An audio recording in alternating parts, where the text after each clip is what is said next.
Ah, não, ainda nem foi.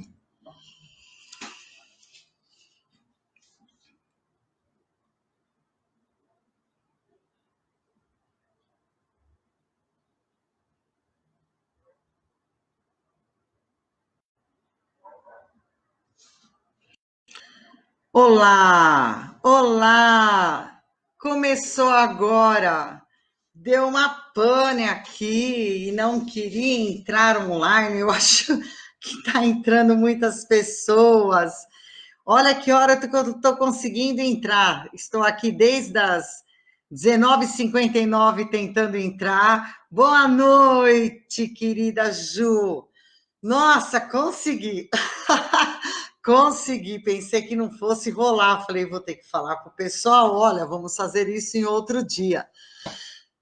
Ficou dando problemas de sinais e não entrava. Eu entrava com o vídeo e encerrava. Boa noite, Sirlene. Obrigada por esperar. As pessoas estranharam, porque eu sempre estou aqui certinho no horário. Mas foi muito difícil começar hoje. Vamos ver se as pessoas não desistiram, né? Boa noite. Hoje nós vamos falar um pouco sobre autismo. Não vou me ater a muitos dados neuropsicológicos. Eu acho que a importância daqui é justamente prestar serviço, né? E tentar esclarecer um pouco de como isso funciona e de como a gente pode lidar, inclusive até nesse momento que muitas crianças estão sem atendimento, porque muitas com muitas dificuldades, às vezes não conseguem nem entender o que é o vídeo. Boa noite, Lirica. Boa noite, Simone Lobão. Eu hoje vamos ver se as pessoas estavam por aqui, conseguem se conectarem rapidamente. Oi, Lucília, Nelly, boa noite. Espero que todos aí estejam entrando. Olá, Francis. Vamos lá. Vamos ter que esperar um pouco mais do que a gente está acostumado. Esse tema foi muito requisitado. E eu acredito que é tanto pelo interesse, como de pessoas que têm em seus familiares alguém com autismo. Tenho alguns autistas também aqui assistindo.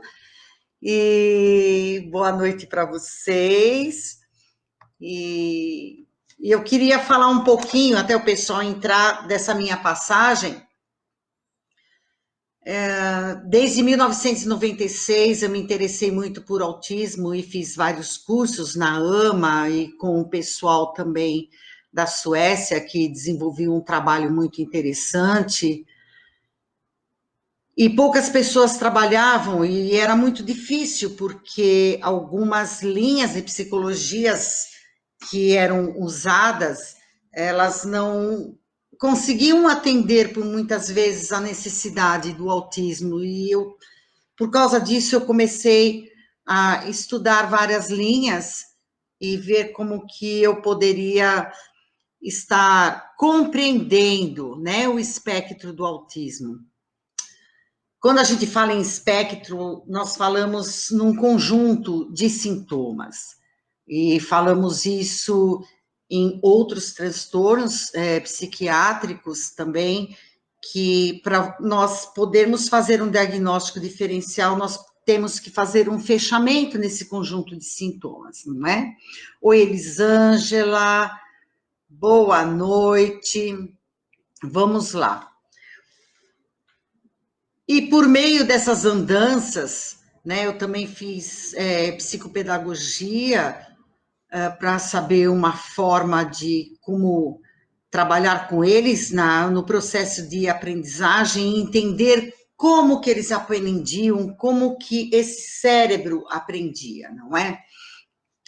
E isso já vem de uma história muito longa.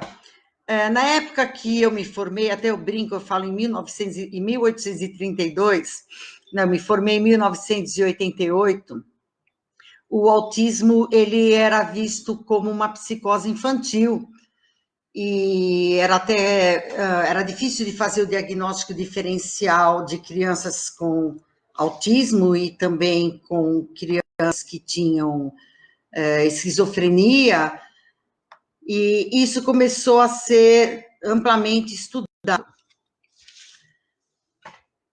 Não tinha naquela época uma forma de atuação. No entanto, a compreensão que tinha era assim, que o autismo vivia dentro do mundo dele, envolto naquela bolha dos seus conteúdos particulares,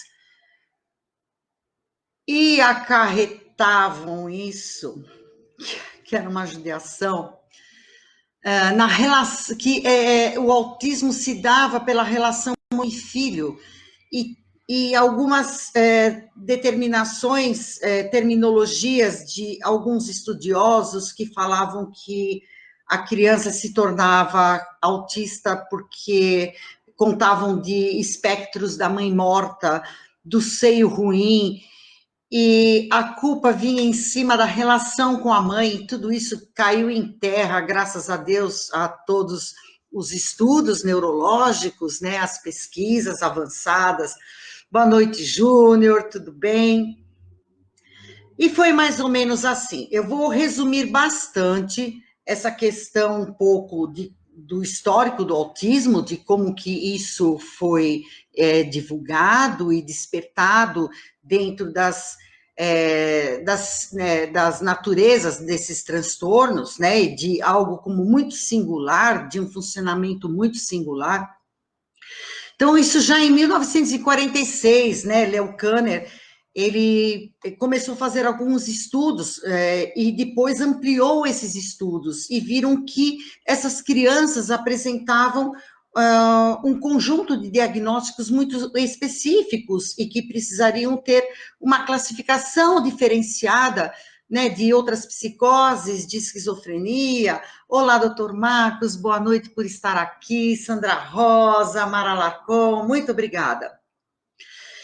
E o interessante é que Léo Kanner, enquanto estudava esses autistas, talvez com um quadro um pouco mais fechado, um quadro clínico um pouco mais grave, Asperger, um outro cientista, um ano depois, começou a fazer um trabalho e fazer um levantamento, né, por meio de suas pesquisas, com pessoas que tinham algumas características do espectro do autismo, mas que eram altamente funcionais, né? E isso foi mais ou menos nos anos 70, caso o Kanner, ele trabalhava com casos mais graves, né? Mas ele reconheceu isso como uma coisa diferente, um espectro diferente de outras psicoses, de outros transtornos infantis, né?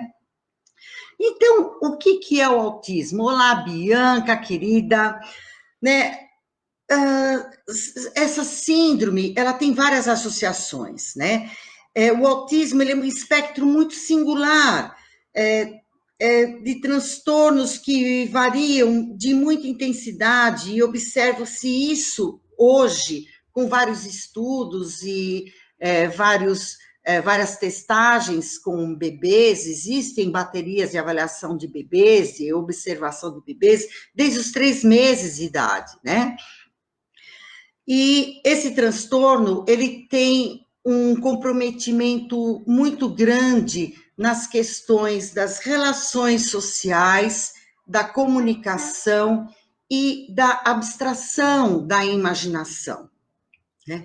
Então, vamos pensar, assim, em algumas características, em alguns fatores que interferem.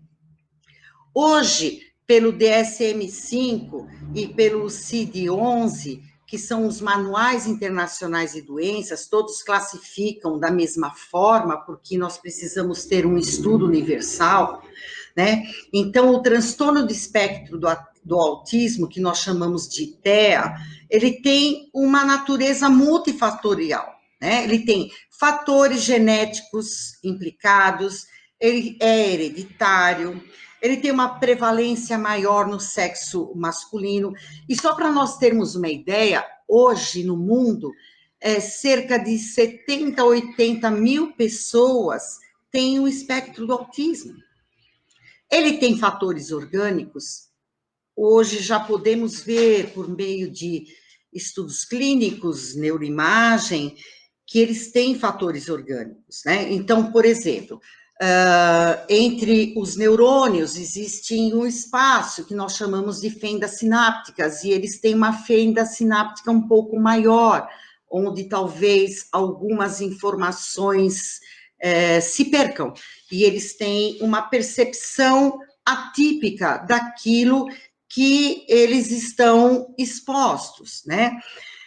Tem a questão também desse lobo frontal, que eu sempre falo, que tem essa capacidade de fazer, de hipóteses, de crítica, de ética, de percepção do outro, de percepção do contexto, de função executiva. Eles percebem que nessas áreas nós temos alguns neurônios que chamamos de neurônios espelhos, né? Quando os neurônios espelhos, eles são ativados, né, por uma observação que a pessoa tem de uma ação do meio, e permite que o significado dessa mesma ação seja compreendida como resultado, assim, de um contexto. E eles não conseguem ter esse fechamento. Nós vamos falar, né, até o próprio título fala uma abordagem contextual, e nós vamos perceber o quanto que a leitura do contexto, a percepção do contexto está muito implicada na dificuldade do autismo. Existem vários tipos de TEA, né, do mais moderado ao agressivo. Eu uso um pouco aquela expressão, né, do filme 50 Tons de Cinza, mas como o autismo tem a questão do azul, até hoje estou de azul, né, para homenagear todos esses pequenos que eu trabalho aí há muitos anos. Nós temos 50 tons de azul. Várias nuances de autismo. Por isso, precisamos ficar atentos que qualquer intervenção terapêutica, qualquer intervenção medicamentosa, ela é específica, ela é singular, aonde aquele sujeito se encontra nesses 50 tons de azul. Então, precisamos ficar atentos com tratamentos fechados, engessados, que quadrificam essas pessoas sem ver a realidade dele e a singularidade dele. Olá, Salete, boa noite, muito obrigada por vocês estarem chegando, né? E nesses fatores orgânicos, né, existe, assim, uma interligação com os aspectos cognitivos, com os aspectos emocionais, com os aspectos sociais. É um conjunto de fatores que vão promover ou não o desenvolvimento dessa pessoa com o espectro do autismo. Olá, Rita, muito obrigada por estar aqui. Essas crianças, o que nós percebemos é que elas têm um desenvolvimento atípico. Elas, muitas vezes, não respondem ao que a gente espera dentro das etapas de desenvolvimentos, né, que são estudadas. Então, as crianças têm etapas de desenvolvimento, citada por vários autores, com diferentes nomenclaturas, mas, assim, em cada etapa você espera um tipo de aprendizagem, um tipo de padrão motor, um tipo de maturidade emocional, e eles não obedecem a isso. né? Há muito preconceito ainda com o TEA, entre outras síndromes. E também, Júnior, o grande problema é o diagnóstico diferencial. Eu participo de muitas páginas aqui do Face de crianças, né, páginas de crianças com TDAH, crianças com espectro do autismo, crianças que têm outras dificuldades, e às vezes eu vejo relatos que a criança está com um diagnóstico diferencial errado. Até porque, no espectro do autismo, muitas crianças apresentam comorbidades, como ansiedade, apresentam também como comorbidade déficit de atenção, embora eu ainda estou estudando um pouquinho isso, não sei o quanto é déficit de atenção, ou se ele tem um padrão de atenção intencional diferente. Então, existem muitos estudos e muitas dúvidas ainda, né? Porque é um transtorno muito rico para podermos observar com várias nuances. Ainda tem muito preconceito, porque o autismo é muito ligado à deficiência intelectual, e quando muitas vezes essa criança, dependendo do nível que ela tem, ela não tem deficiência intelectual, mas ela tem um padrão de comportamento típico que muitas pessoas classificam como deficientes, né? Então, vamos pensar um pouco sobre isso. Eu estava falando sobre as etapas de desenvolvimento, e é interessante assim, como o autista tem um padrão de funcionamento muito rígido, à medida que ele passa de uma etapa para outra, então, da infância para depois dessa etapa escolar, estou tentando falar numa linguagem mais coloquial, essas etapas, elas têm nomenclaturas, né, mas aí depois entra para a puberdade. À medida que ele passa de uma etapa para outra, que tem uma exigência de comportamento social e uma demanda cognitiva também maior da escola, ele desestrutura, porque ele tem uma rigidez, uma viscosidade a ficar na etapa de desenvolvimento anterior. Autista não gosta de mudanças. E muitas vezes, crianças procuram a terapia justamente porque aquilo que ele tinha treinado, tinha se estabelecido, à medida que ele passa para uma nova etapa de desenvolvimento, ele desestrutura novamente. Mas a sociedade não entende e acha que é uma criança mal educada. Pois é, quando eu postei uma abordagem contextual, então, Luci, nós vamos ver o que é preciso trabalhar. Porque isso em qualquer deficiência ou transtorno, ninguém está preocupado se é só criança, sabe fazer a letra A, se ela lê alguma coisa, todo mundo está de olho de como ela se comporta socialmente.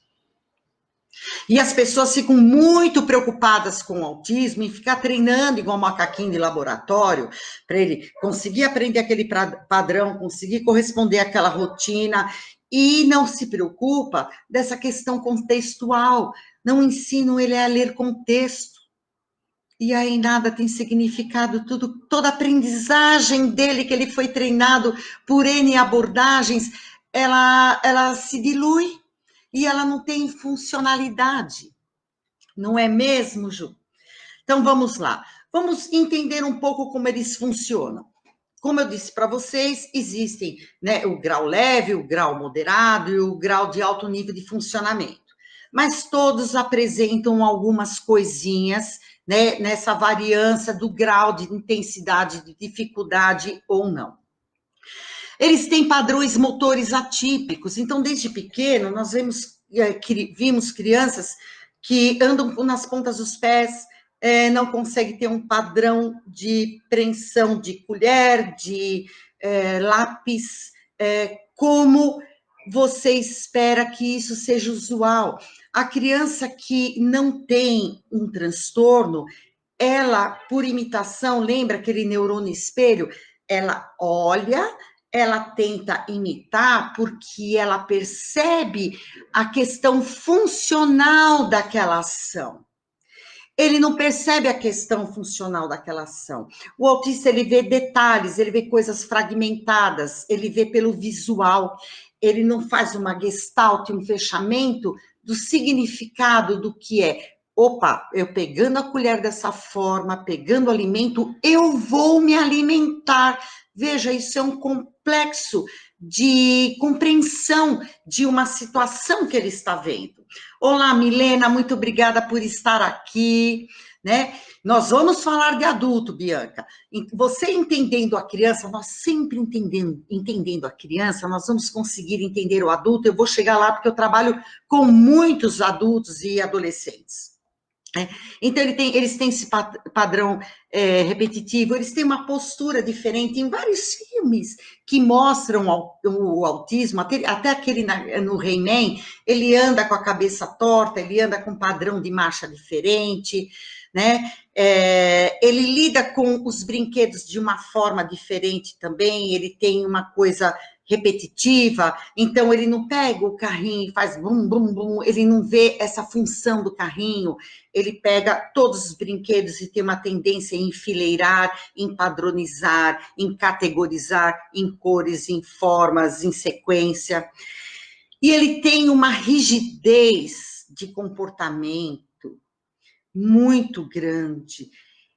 A pessoa com autismo, ele odeia mudanças, porque ele tem dificuldade de entender o contexto, e à medida que você muda o contexto, ele se perde, se desespera.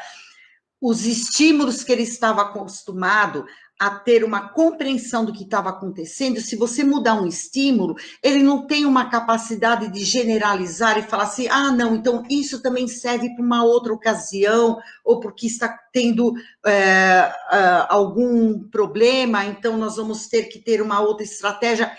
Ele não consegue abranger isso.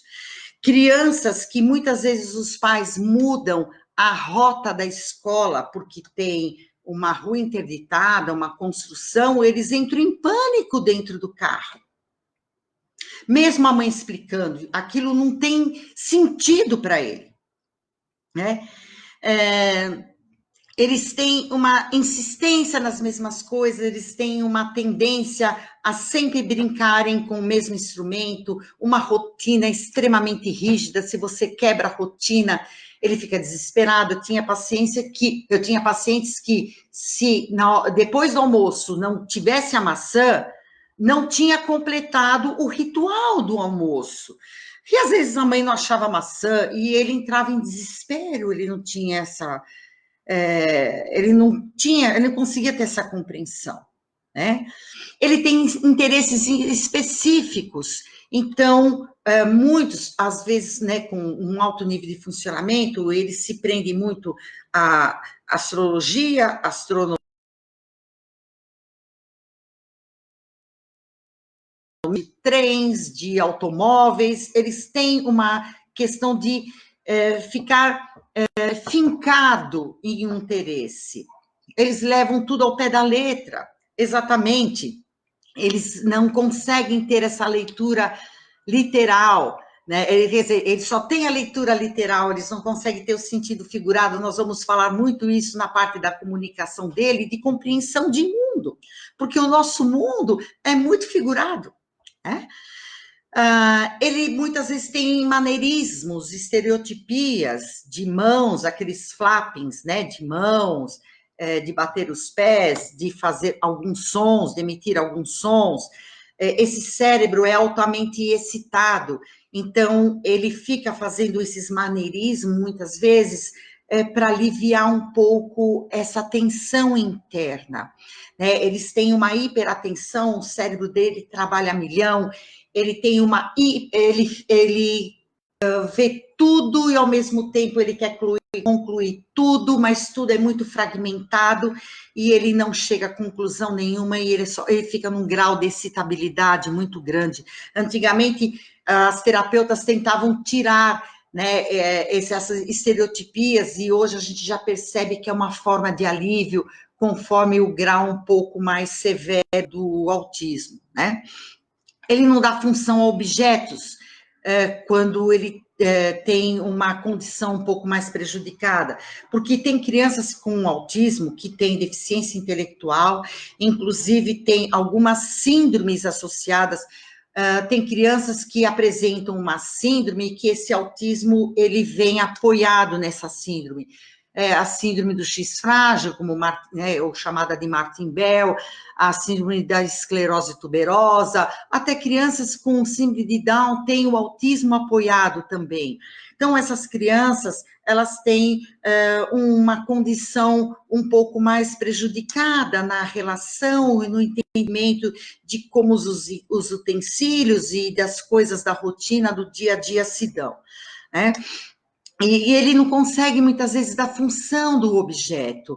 Ele não entende que a colher é para levar à boca. Quando fazemos avaliações em bebês, você pega um bebê de 8, 9 meses, dá uma colher, ele pega a colher e leva à boca. A criança com autismo, ele bate a colher, ele pega uma escova de cabelo, ele não põe no cabelo, ele faz alguma manipulação, ele vira escova, porque ele não percebe essa interação desses objetos, da função, do que ele pode fazer no dia a dia com ele. Eles muitas vezes também apresentam uma hiper ou uma hipo reatividade em relação aos estímulos. Então, sabemos que a criança com autismo, a pessoa com autismo, ela tem uma percepção no meio dos estímulos de uma forma alterada. Muitas vezes elas não sentem dor, como nós sentimos. Muitas vezes a textura de um tecido a incomoda demais.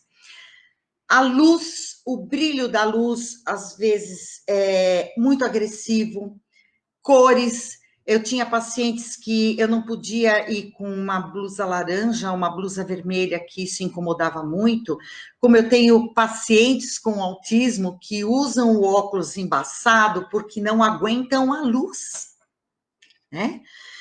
E essas condições não só acontecem com crianças com condições mais graves, mas algumas nuances até com aqueles que têm alto nível de funcionamento, porque temos o padrão de crianças com autismo e deficiência intelectual, que eles chamam de autismo clássico, nós temos crianças com uma inteligência dentro do padrão da média esperada, né, de 90 a 110, e nós temos autistas superdotados. E isso aqui fala a dificuldade de demonstrar sentimentos, e nós vamos entender isso, né? Eles têm a dificuldade da teoria da mente. E é muito legal isso de teoria da mente, até a Milena está aqui, já conversei várias vezes com ela, que a TI, né? A informática, por mais que ela tenha a condição de elaborar uma inteligência artificial, a teoria da mente é do humano, e nós vamos entender isso, e é o que falta na criança com autismo. Ela trabalha mais ou menos com essa programação de computador. Eles trabalham muito com raciocínio lógico. Óculos quase sem ver nada, até eu entendo, isso lá vem muito. Essa foi muito boa, né? Então, até quando nós fazemos uma avaliação neuropsicológica numa pessoa com autismo, por mais que ela seja de alto nível de funcionamento, nós percebemos o quanto que as pessoas que têm uma dificuldade maior, ela trabalha mais com uma inteligência concreta. À medida que eles são mais inteligentes, essa inteligência verbal, ela aparece mais até nos resultados de teste, e a gente consegue fazer, às vezes, um diagnóstico linear entre o autismo com mais dificuldade, na pessoa que tem o Asperger, que hoje, por essas classificações, ainda tem interesses específicos, algumas estereotipias, alguns comportamentos motores atípicos mais consistentes, e agora também vem o transtorno mais ligado à linguagem, que eles chamam de transtorno pragmático semântico, né, que eles não conseguem entender essa comunicação não verbal, expressiva, intencional. Vamos lá, né? Eles têm um déficit dessa reciprocidade socioemocional. Essa comunicação verbal e não verbal. O não verbal, pelos gestos, pelo tônus muscular de como a pessoa se apresenta, pelas expressões faciais, né? E pela comunicação verbal, que eles entendem tudo pelo sentido literário, né? Eles não entendem o sentido figurado. Então, por exemplo, se eu falo para uma pessoa com autismo assim, uma criança, olha, explica para mim o que é isso. Esse ônibus está andando feito uma tartaruga.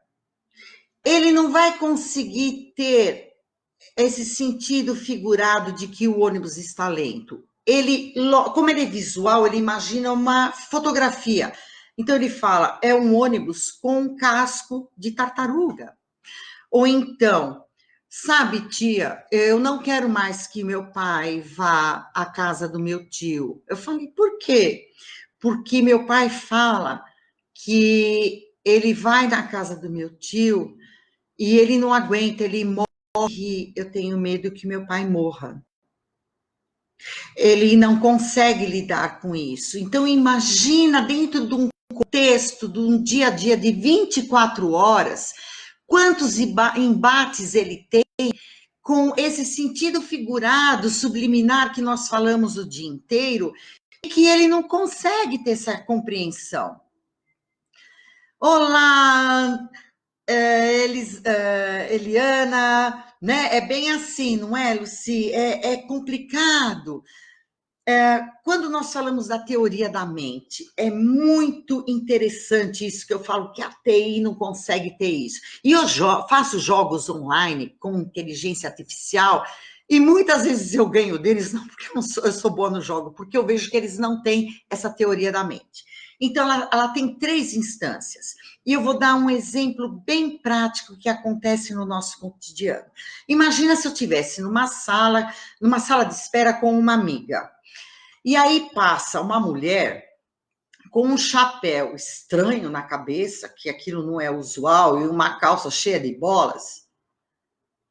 Eu olho e eu sei que naquele momento eu não posso falar nada. Aí eu pego o olho para minha amiga. A minha amiga olha para mim. À medida que eu olho para minha amiga, eu não preciso falar nada. E eu já dei a dica para ela. E ela já compreendeu. E ela já me responde com um olhar de que ela também viu e está observando. E eu sei o que ela está pensando e ela sabe o que eu estou pensando. Isso é teoria da mente. Ela tem 3 instâncias. A criança com o autismo não tem. Ele não consegue perceber a intenção do outro. Ele comete gafes e ele não sabe que o outro vai ficar bravo. Ele não sabe que aquilo pode causar um impacto no ambiente. Ele não consegue prever. Né? Então, a Anali Vanzelli fala assim, exatamente, essa percepção melhora com o tempo, é verdade. Hoje em dia, se eu falo desce daí, senão você vai cair e morrer, ele já sabe que não estou falando em morrer, de verdade, mas demorou muito. Mas algumas coisas hoje em dia ainda passa. E é verdade, é um sentido muito literal do que nós falamos. Eles não têm essas nuances, né, do subliminar, de você ter um código de olhar, de você olhar fixo para uma pessoa e a pessoa saber que tem alguma coisa errada porque você está apontando com código. Eles não têm essa leitura. E essa leitura faz muita falta no contexto social. Por mais que você ofereça todos os métodos maravilhosos que tem para instalar comportamentos, para modelar emoções. A gente sabe que isso, de certa forma, é sustentado enquanto você estiver treinando. à medida que ele muda de ambiente, ele já não leva essa aprendizagem, ele tem dificuldade de generalizar, de transpor o que ele aprendeu em outros ambientes. Então, por exemplo, quando eu estou trabalhando com uma criança que não tem o espectro do autismo, e ele está lá pintando, ele derruba a tinta, ele bate o cotovelo na água, cai tudo, mancha a folha dele, eu falo, olha, né, o que aconteceu? E ele consegue ter uma percepção de que ele deixou tudo meio que esparramado e tudo deu errado. E aí eu falo para ele, isso também acontece na carteira da sua escola?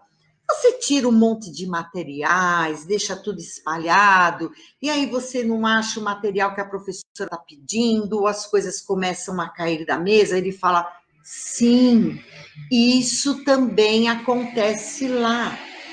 E à medida que eu trabalho essa organização aqui com ele em terapia, ele generaliza, ele transpõe isso para o seu meio. E aí ele começa a se organizar na mesa da sala de aula, porque ele entendeu o significado. A criança com autismo, não. Se você muda, às vezes, a cor da parede, aquilo já perdeu o significado para ele. Né? Que bom saber que passa. Eles evoluem muito, o prognóstico hoje é muito bom.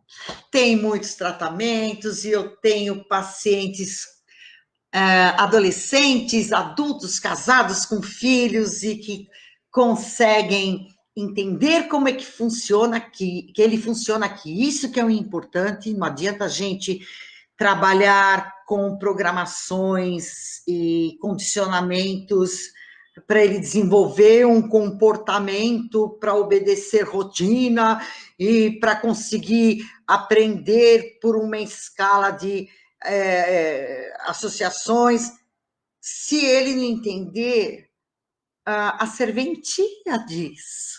Se ele entender que isso é um instrumento que ele tem agora e que ele pode utilizar em outras facetas, né?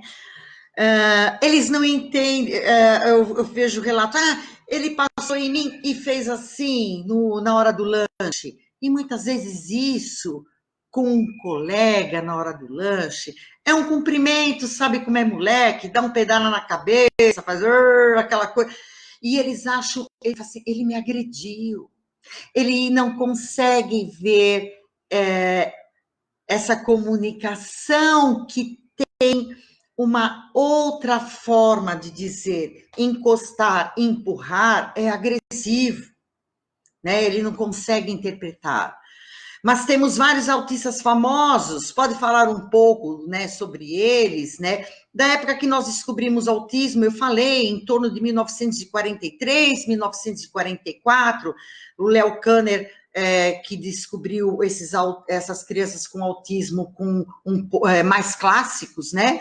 E o Asperger já via aqueles com alto nível de funcionamento. Então, se nós formos pensar, assim, em alguns que hoje eu avaliando, eu penso, Albert Einstein era um Asperger, o próprio Thomas Alva Edison também era um Asperger, muitos se mostram assim. Anthony Hopkins também, ele mesmo fala que ele é um Asperger e ele é um grande ator, ele trabalha em teatro, ele compõe músicas. Então, temos vários famosos assim, não é? E dentro dessa questão dessas brincadeiras com segundas intenções, eles também não entendem ironia, eles não entendem metáforas. Então, se você falar assim, tá, que lindo, né? Ele vai escutar que é lindo. Eles não conseguem compreender essas nuances faciais, porque tudo isso são facetas, né, muito sofisticadas da nossa percepção de comunicação. Além das expressões faciais e corporais, algumas abstrações. Então, professoras falam assim, leia o texto, agora vocês vão fazer um desenho sobre o texto. Para ele é muito difícil. E nós sabemos também que eles apresentam diferentes níveis de linguagem conforme a sua deficiência. Então, muitos não apresentam linguagem, né? Até é muito comum no diagnóstico diferencial de crianças com autismo, independente do grau dele, ele até uns 3 anos não desenvolver uma boa linguagem, eles não pedirem coisas, eles pegam a mão da mãe e usam a mão da mãe como instrumento para abrir porta e etc. Eles olham, às vezes, para um copo, eles não têm a noção que ele precisa desrosquear, que ele precisa puxar a gaveta, e ele usa a mão da mãe como instrumento para abrir porta, puxar a gaveta, desrosquear, né? E com o tempo ele vai entendendo essas funções.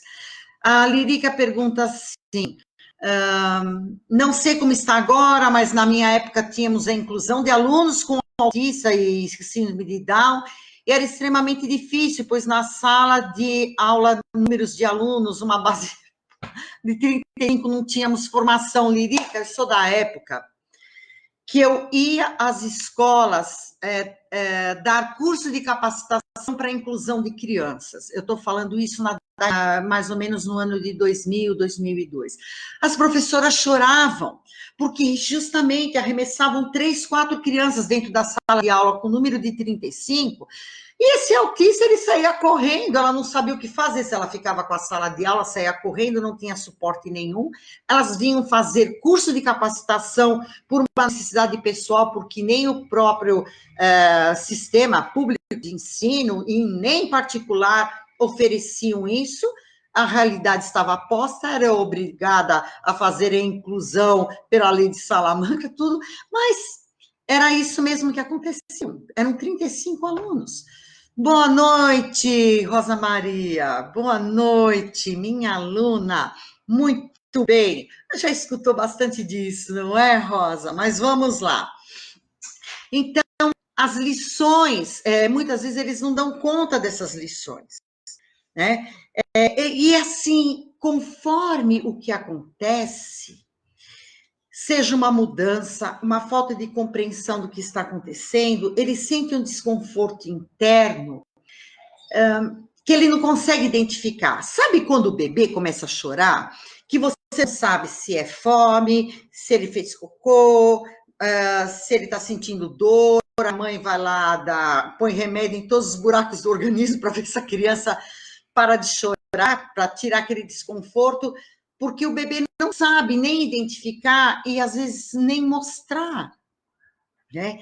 E esses bebês com autismo, eles têm muita dificuldade de mostrar isso também, eles têm um choro generalizado e eles levam isso por vários anos também, né? Ele sente um desconforto e ele não identifica e ele tem crises, né? Então, aquelas crises de quebrar tudo, de gritar, se jogar no chão. E muitas vezes tem mães, né, ou até educadores, que acham que alguém fez isso para ele. Ele teve isso na escola porque alguém fez isso para ele. E assim, 90% não, porque as crianças entendem que ele tem dificuldade. E o maior iludente de crianças com deficiência são os amiguinhos da sala de aula. Eles até super protegem ao ponto de a gente falar, não deixa ele fazer sozinho. Então, ninguém fez nada para ele.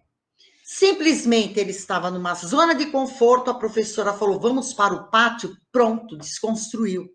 Toda hora que você desconstrói uma coisa que ele está extremamente focado, ele entra em crise. Então, a gente precisa entender como ele funciona. E assim, cada um percebe de um jeito, cada um entra em crise por causa de uma determinada coisa. Cada um tem um desconforto por uma situação, um estímulo externo muito peculiar. Por isso, precisamos ficar atentos em programas engessados de promoção de desenvolvimento da criança com autismo. Temos programas ótimos, como o programa TIT, que foi o primeiro que eu aprendi, que organiza rotina, o começo, meio e fim, o iniciou, acabou, o organizar materiais, o guardar materiais, e ele até dá um sentido, né, para o meio, ele caracteriza espaços dentro da sala de aula que dão dicas de tipo de atividade que vai ser desenvolvida lá, são ótimos. Né? E o ABA também, que trabalha bastante essa questão, né, do estudo de como que a criança pode perceber o outro por expressões faciais, por condições de contextos, por treinamento de alguns padrões de comportamentos. Então, tem programas que são muito bons, assim como a psicologia cognitivo-comportamental, que procura, às vezes, instalar algum tipo de comportamento para que essa criança seja mais funcional no dia a dia, no comer, se aproximar de alimentos, né, aproximação seletiva, até a textura do alimento, ou salgado, ou doce, ou se é pastoso, ou se é muito sólido. Tudo isso, às vezes, causa uma certa repulsa, ele passa a ser seletivo. A psicologia cognitivo-comportamental também, ela organiza a rotina do ambiente, porque à medida que ele consegue prever o que vai acontecer de grau de ansiedade. Então, tudo isso é muito legal. Existe um estudo aí de mais de 10 anos, não somente com, como é que é aqui, síndrome de Asperger, com qual idade se descobre? Lirica, hoje em dia, se descobre crianças com problemas de o espectro do autismo, seja um nível for, já na época de bebê, de 6 meses, eu estou falando 6 meses, tem pessoas que conseguem até mais cedo. Por volta de 6 meses, existem testes de bebês, né, de observação, de curva de desenvolvimento de bebês, o que você espera do bebê em cada mês que ele desenvolva tal habilidade, e você percebe que muitas vezes a criança o bebê com autismo, ele desenvolve muito bem em algumas áreas, e nessa comunicação dele é péssima. Então, desde bebês, a gente já consegue levantar uma hipótese de um diagnóstico de autismo, e nós vamos ficar observando isso. Né? Então, fala assim, mas a criança ficou autista por volta de 3 anos. Gente, a pessoa nasce autista. É que por volta de 3 anos, você espera uma conduta de compreensão cognitiva e emocional dela, que aí você vê que a criança não corresponde. E antes disso, ela é preguiçosa, ou então ela é antissocial, ou então ela vai ao pediatra e fala assim, não, é que quem deu clique nele, por isso que ele não percebeu. Bom, eu preciso aprender esse clique, porque eu escuto sobre esse clique, acho que já faz uns 30 anos, e eu não consegui nenhum artigo científico do clique, e eu só sei que esperar o clique para um monte de transtorno atrasou muito a nossa estimulação precoce dessas crianças que precisavam se desenvolver por não ter uma condição comum e esperada, né, para o seu dia a dia. Olá, Rose, tudo bem? Seja bem-vinda, né? E nós sabemos que todas essas técnicas que trabalham muito com treinamento, na minha tese, eu fiz tanto minha dissertação de mestrado quanto o meu doutorado com crianças com transtorno do déficit de atenção e hiperatividade. E eles não apresentam peculiaridades do espectro do autismo, mas eles apresentam desatenção, eles às vezes não se engajam no contexto, né? E o que viram que todas essas programações que trabalham com treinamento, eles podem até apresentar algumas aquisições e também algumas mudanças comportamentais enquanto você treina. À medida que você deixa de treinar, ou ele passa para outra etapa de desenvolvimento, e onde exigem dele uma maior demanda cognitiva e postura social, aquilo muitas vezes não vai junto como pré-requisito. Então, tem o MTA, que é um órgão que ele recebe várias pesquisas e ele seleciona e vê aquelas que trabalham com relevância científica, com eficácia, né, no tratamento, aquilo que se propôs a pesquisa. Esse MTA é Multimodal Treatment Study, né, e ele era feito até somente com o TDAH, e eles viram que ocorrem essas mudanças de comportamento. Você instala algum tipo de comportamento funcional, ok, muito bom, mas nada afetivo no cognitivo, onde a criança consiga ter uma flexibilidade de mente, onde ele consiga generalizar essa aprendizagem, né, e transpor isso no seu meio ou em outras situações de aprendizagem. Outra coisa, se nós falamos em condições hereditárias, existem muitos pais que apresentam o espectro do autismo também. E também esses programas de treinamento, eles dão tanto treino de tarefa e tarefas para casa, que às vezes não tem aderência aos pais, e isso língua por causa disso. Muitas vezes não correspondem à rotina que essa família leva. São eficientes, mas não são eficazes.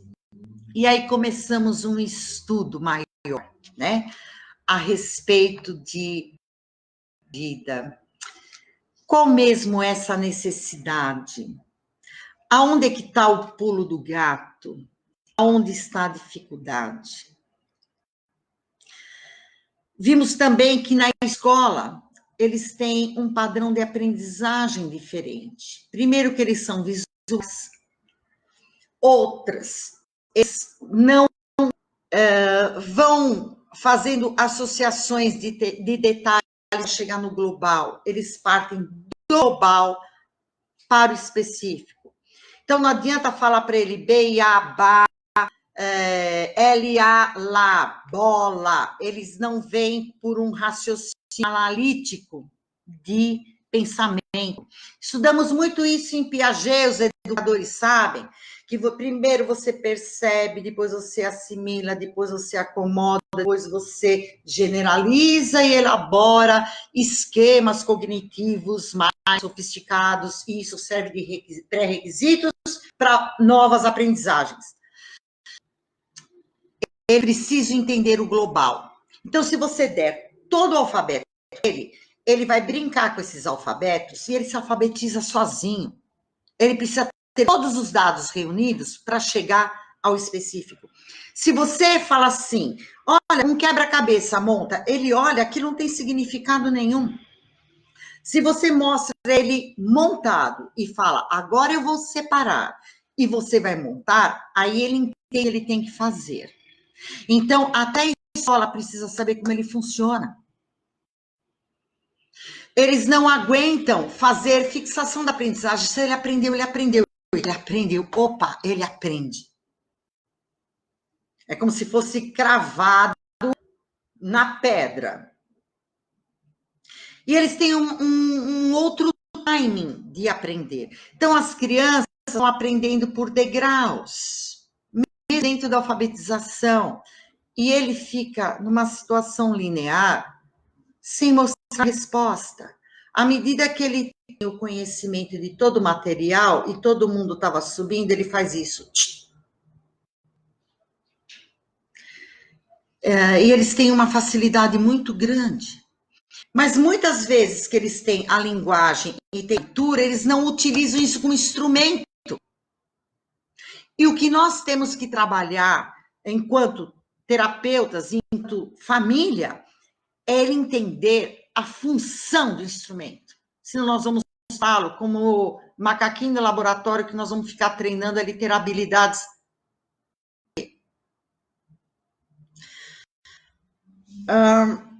Eu tenho Eu tive um paciente, e tem assim umas coisas muito interessantes. Tinha um paciente que ele tinha, geralmente eles têm disgrafia. Então, consegui com a escola com que trabalhasse com o computador, digitando, para ela poder entender as respostas. E eles são econômicos na resposta, ele não entende o porquê que você precisa de uma resposta longa se ele sabe a resposta. Né? Então, quem descobriu o Brasil? Ele não vai escrever quem descobriu o Brasil em 1500 foi Pedro Álvares Cabral. Ele pega e escreve Cabral. Ou então aquele aluno que fala assim, nossa, para o último bimestre eu preciso tirar 5. A professora dá uma folha lá com 10 problemas. Ele faz 5 e entrega. Ela fala, mas você não fez o resto? Ele falou assim, mas eu preciso só de 5. Por que eu preciso fazer mais que 5? Eu tenho que ficar aqui fazendo isso tudo de novo. Por que eu tenho que copiar a correção da prova? Eu tirei 9 na prova. Por que eu tenho que fazer isso de novo? Isso é burro, ele fala. Então, eles têm um código de aprendizagem, de compreensão do mundo. E nós precisamos respeitar essa natureza. Não vamos querer entortar ele ou esticar o rabo do porco. Em qualquer tipo de transtorno, embora haja terapia, medicamento, procedimentos que façam com que essa pessoa se desenvolva, ela sempre vai ser uma pessoa com autismo, uma pessoa com TDAH e uma pessoa com deficiência. Já vemos que não existe cura. Como que você quer não respeitar a natureza dessa pessoa? Querer que ela se transforme numa cópia sua? Isso é uma falta de respeito muito grande. Vou treiná-lo igual um macaquinho de laboratório para ele fazer tudo, todo o repertório dele, dentro daquilo que a gente acha adequado. A gente tem que fazer e trabalhar dentro das possibilidades dele. Como explicar isso para os professores? Curso, né, Luci? Porque ele vê o todo. Salete, ele vê o todo porque ele é visual. A pessoa com autismo, veja, nós temos 2 áreas de conhecimento no cérebro, uma para objetos e uma para pessoas. Eles não têm essa área de reconhecimento para pessoas, eles têm essa área de reconhecimento para objetos. E esse objeto, ele precisa ver numa gestalt, para depois ele entender como é o processo disso. Por exemplo, uma equação de matemática. As equações assim, 16 menos chaves, vezes 2, parênteses, tá. Ele vê que se o professor for explicar o passo a passo disso, ele não entende nada. Dá aquilo pronto e fala, o resultado é esse. Tenta entender como você chegou a esse resultado. Aí ele chega. E é assim que ele se processa. E assim, por que vê todo, Salete, o grande enigma? Eles têm um outro código de aprendizagem e de visão de mundo. E nós sabemos muito pouco. À medida que a gente começa a respeitar, observar e deixar ele operar da forma dele, nós vamos saber. Agora, se eu puder transformá-lo no meu modelo, nós vamos mascarar todas essas nuances. Né? O que precisamos estar ligado? O que essa criança precisa? Oi, tudo bem, Maureen? Ele tem dificuldade de leitura de contexto. Ele, muitas vezes, causa impacto no ambiente devido ao seu comportamento que não está adaptado à situação, porque ele não consegue entender qual que é a demanda do ambiente, o que espera dele, ele não faz essa leitura. Se a professora brinca de corre com tia, todo mundo fica sentado em círculo, e aí tem um corre com tia correndo, né? E com o lencinho que vai depositar atrás do outro, e que esse vai levantar e correr. Não entende o jogo.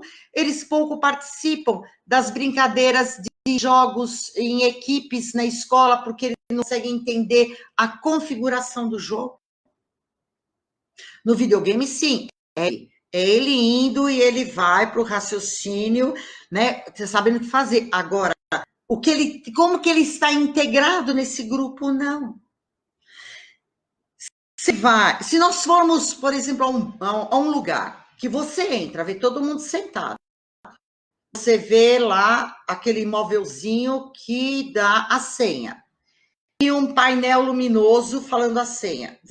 O ambiente te dá dicas de como você tem que proceder. Isso é leitura de ambiente. E aí você vai lá, tá todo mundo em silêncio, você permanece em silêncio, você pega a sua senha, você sente igual a todo mundo e fica aguardando. Ele não faz a leitura de contexto. Então, ele se comporta igual na igreja, na festinha do amigo, na pracinha, dentro da sala de aula.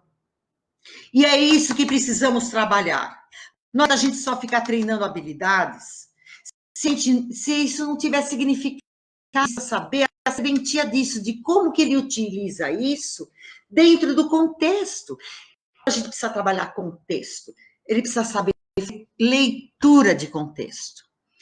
Eles são muito inteligentes, né? Como inserir ele nessa sociedade? Ele precisa saber ler contexto em si. Ele precisa entender isso e partir de casa. Não adianta você sair correndo atrás dele com uma colher e dando comida na boca dele. Texto, nós vamos almoçar, mesa do almoço, distribuição de talheres, pede ele ajudar, sentados à mesa é comer. Vamos ao banho, vamos arrumar a roupa que você pôr depois do banho. Vamos ver aonde nós vamos pôr a sua roupa suja. Vamos ver se falta alguma coisa dentro do banheiro, como sabão, toalha, para você tomar banho. E estamos tomando banho. Fechamento de contexto. É hora de fazer a lição. Então, você precisa de quê? De atenção, de determinado material. E ele vai começando a aprender a fazer leitura de contexto. E não fazendo essa leitura de contexto, e aquilo que ele foi treinado, né? Começar a fazer sentido para ele, ele começa a generalizar esse tipo de coisa. Às vezes, com o passar do tempo, ele fala assim, tá todo mundo quieto aqui nesse ambiente, então eu também preciso ficar quieto. A gente fala,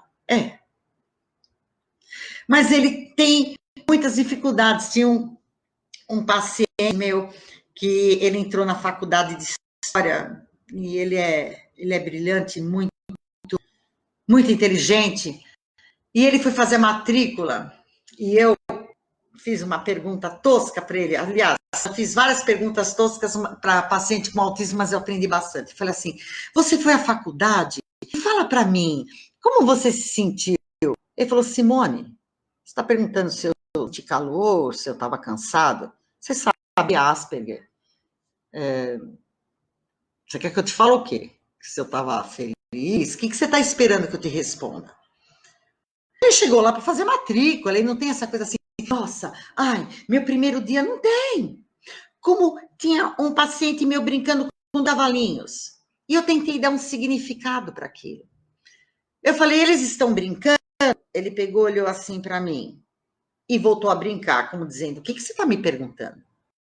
Aí eu falei, olha, eles estão juntos, para lá e para cá, o que eles são?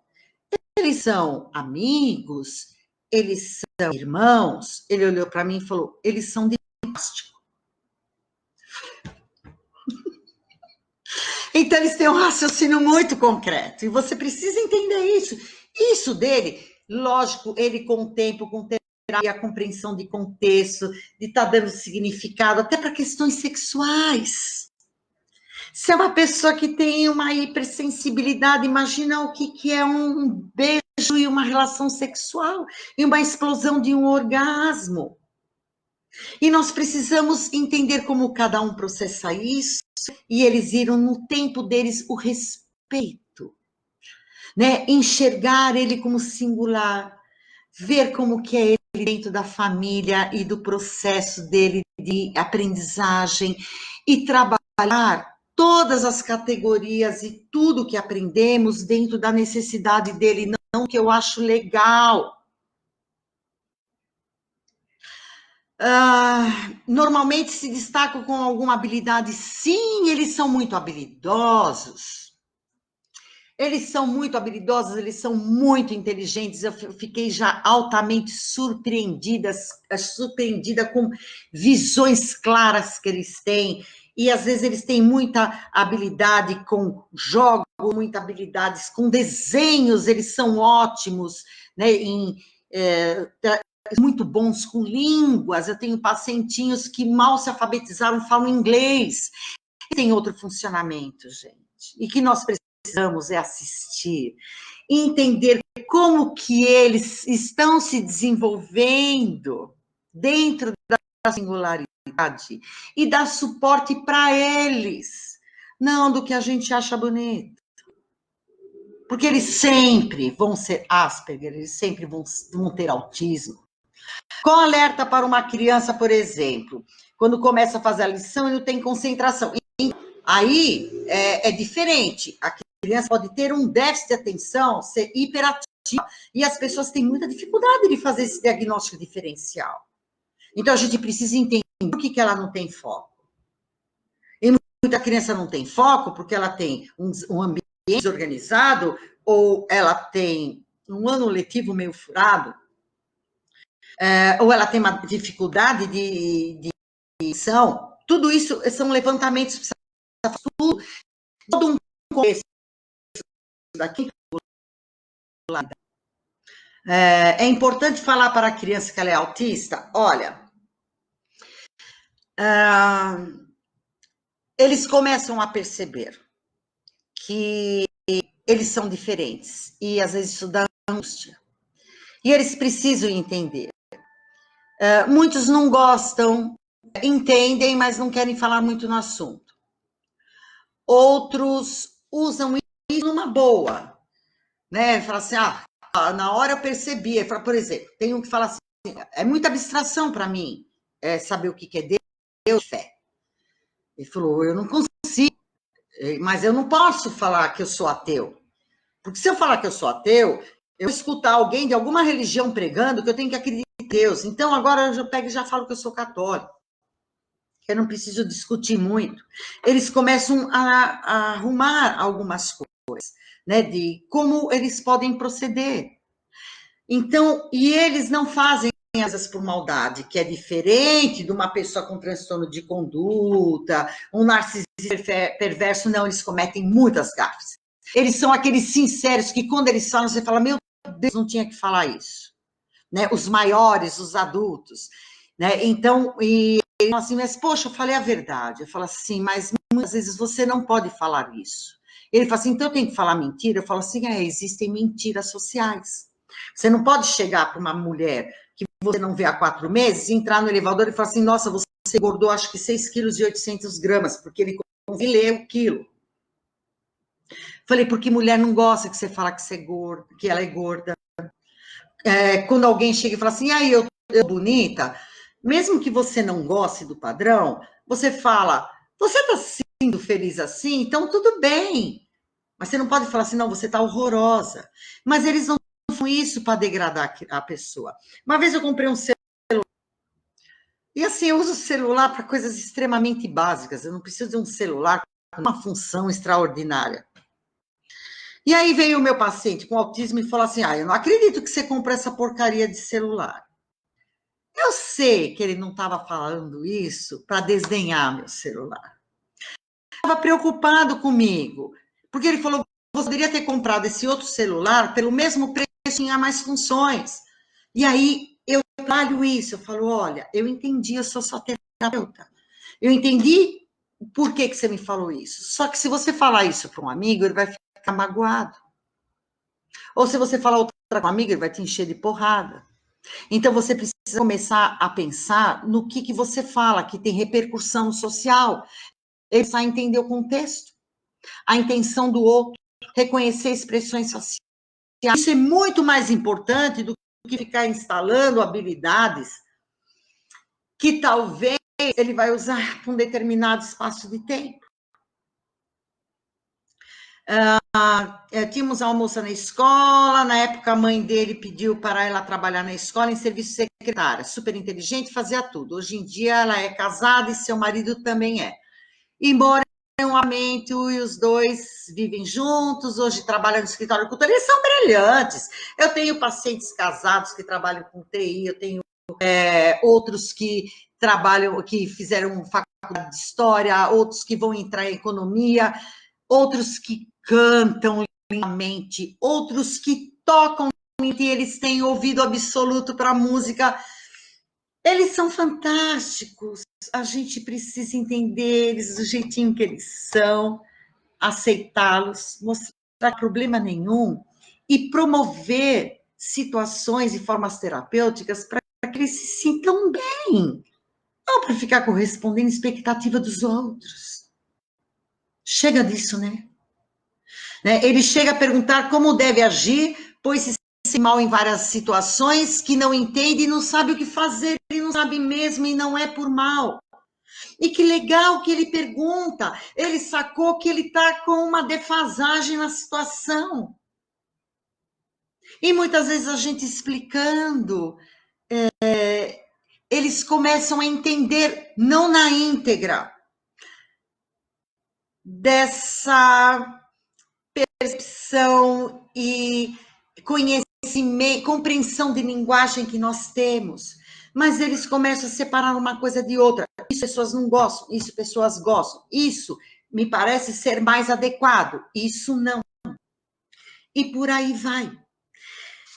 Então, o que eu tentei trazer aqui hoje para vocês é o quanto tudo para o autista, né, tudo que for trabalhado com ele precisa ter significado. Não fazendo treinamentos que eles vão esfarelar ao longo do tempo, que não vai ter serventia. O quanto ele precisa de uma terapia que ajude ele a fazer compreensão de contexto, de olhar vários estímulos e fazer uma gestalt e de falar, isso é um casamento, isso é uma situação de um banco, isso é uma situação de um hospital. Ele precisa aprender a fazer gestaltes, porque senão ele não vai adaptar o comportamento ao que espera dele. As pessoas enxergam o autista como uma criança isolada, você pode falar um pouco, ele se isola porque as coisas não têm, além de não ter muito significado, ele tem muita hipersensibilidade. Então, por vezes, ao recreio, a hora do lanche, é muita aglomeração, é criança correndo, aquilo deixa ele atordoado, ele prefere comer na sala de aula, não é que ele não gosta dos amigos. No entanto, eu tive uma paciente que, quando ela entrou no primeiro ano do ensino médio, ela sempre teve dificuldade de ir para a escola, né? Nossa, ela inventava de faltar, uma época era de quarta-feira, a gente ia descobrir o que era, tomava lanche na sala de aula. Quando ela tinha ensino médio, ela falou assim, olha, eu já sei que existia ensino médio. Ela falou, eu adoro minhas amigas, às vezes eu vou com ela ao shopping, eu gosto dos meus professores, mas eu odeio situação de escola, eu quero fazer a distância. E ela conseguiu fazer a distância. E ela entrou na faculdade. Então, vamos olhar, vamos entender, vamos respeitar, né? É um padrão do autismo, isolamento? Ele, quando ele não dá conta, ele recua. É melhor do que ele ter crise. Quando ele é pequeno, ele é mais imaturo, ele vai lá, ele tem crise, ele se joga no chão, ele quebra tudo, ele bate no amigo, porque ele quer tirar o pessoal da frente. Não é que ele bate no amigo porque ele é ruim, ele quer tirar da frente. Quer tirar aquele mal-estar da frente. Com o passar do tempo, ele percebe que o isolamento é um recurso de defesa. E a gente precisa também respeitar isso, porque é o que ele está dando conta naquele momento. Então, em meio, né, a toda essa questão do autista, nossa, existe um curso, né, que eu dou sobre autismo, e tem vários módulos, né, porque, veja, nós falando aqui, nós estamos já há quase, né, há 1 hora aqui falando, né, né, aqui está falando de autistas que quando não dá conta, agride outro, se autoagride, porque ele não sabe o que fazer, ele não encontra um jeito de sair, porque ele não compreendeu o contexto. Se você não prende o contexto, você não sabe como solucionar o problema, você não sabe como fugir da situação.